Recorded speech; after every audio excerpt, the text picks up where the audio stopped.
Hey everyone, second of two college football playoff. We're kind of going into the overnight portion, and it's for all you people waking up, potentially seeing this in your algorithm, just to get some takes out there ahead of the CFP selection committee revealing their rankings sometime after noon Eastern on Sunday. I don't understand why they do it right before NFL football, but this is going to be newsworthy um, a very newsworthy ranking. So the first ever 12-team playoff bracket is going to be filled out, and we're going to know the 12 teams that are going to have a chance to play for the national championship in 2024 and into 2025.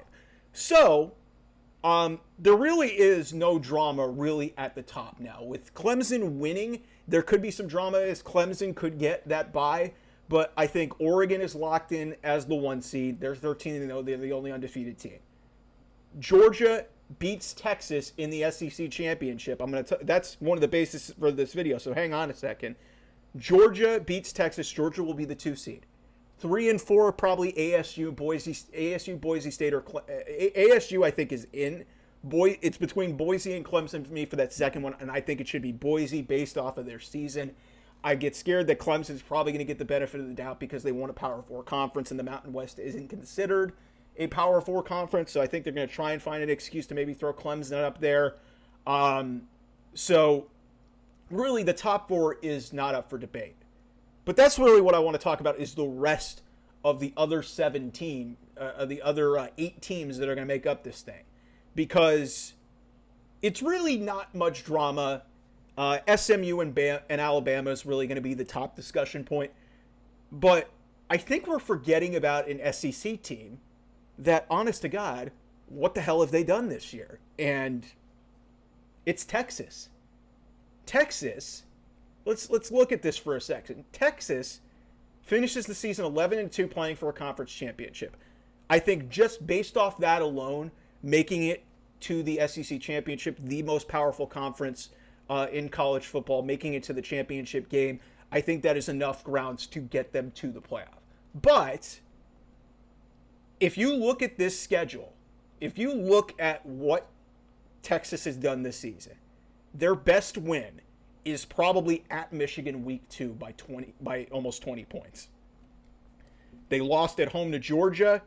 They clobbered Oklahoma, which, congratulations, Oklahoma ended up being a mediocre team. They beat Vanderbilt by 3 points on the road. They clobbered Florida. Florida's an improving team, but Florida's not ranked.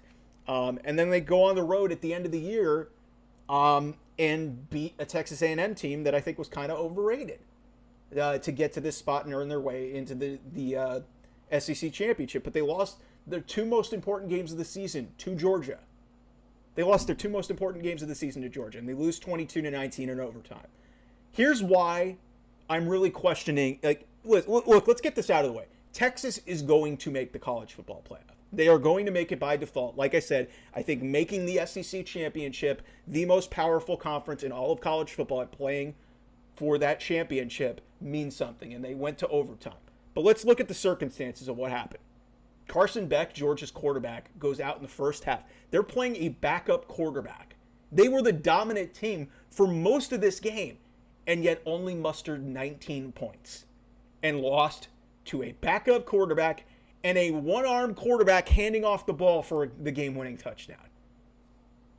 I say it again. What has Texas done to earn their way into this playoff? What have they done?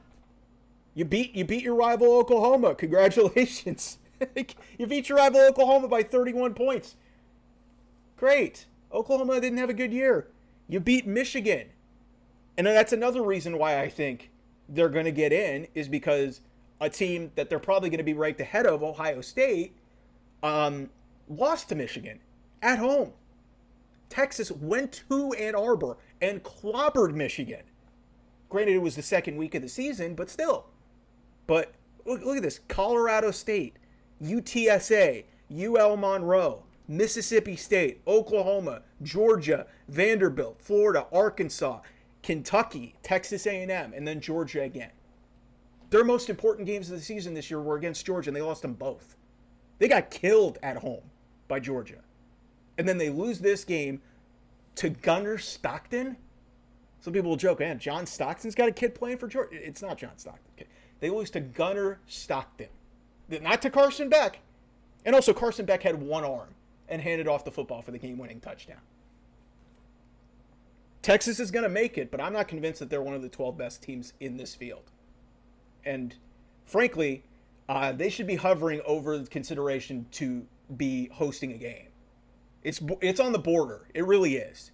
They'll probably get the benefit of the doubt, and I think it's going to be really hard to rank them behind Ohio State based off the strength of common opponents, in the fact that, like I said, Texas clobbered Michigan on the road. Ohio State lost to Michigan at home, which is going to stick in everybody's mind because that's the last game that they'd played. But this was a really bad look for Texas to go out there and lose this game when you had everything playing in your favor. You dominated the first half. Georgia's quarterback's out of the game. You're playing against a backup quarterback. The backup quarterback actually looked better, which is a whole other indictment on Carson Beck. But man, like, it's just like, I don't know where they slot, man. They're definitely not going to be 5. I think that's going to be Penn State. I don't know if they're 6. It should be Notre Dame, because they have one loss. Granted, they didn't play in a conference championship game, so maybe that hurts them a little bit. And then it comes down to 7 and 8. And it comes down to, who do you think is better between Ohio State and Texas? If you're going off a resume, I totally understand why Texas goes ahead of Ohio State, because you look at the common opponents. I spelled it out for you. But if you're looking at who's the better team, it's really close. Texas has so much talent too, much like Ohio State does. Ohio State's obviously got the huge price tag on it and everything, but it's really close between 10-2, 10-2. I think they would benefit. And I would not be shocked if Texas is up at 6. But frankly, they should be further down the totem pole, because I just haven't seen it from them. For all the hype and all the bravado, this team is really let down in big time spots, and they've just left so much meat on the bone that I wonder if they're going to be one and done in this thing. I wonder that, depending on the matchup. I wonder how that's going to go. So that's a topic that really I think is going to get a lot of people riled up over there in Austin, because I think they're going to make it.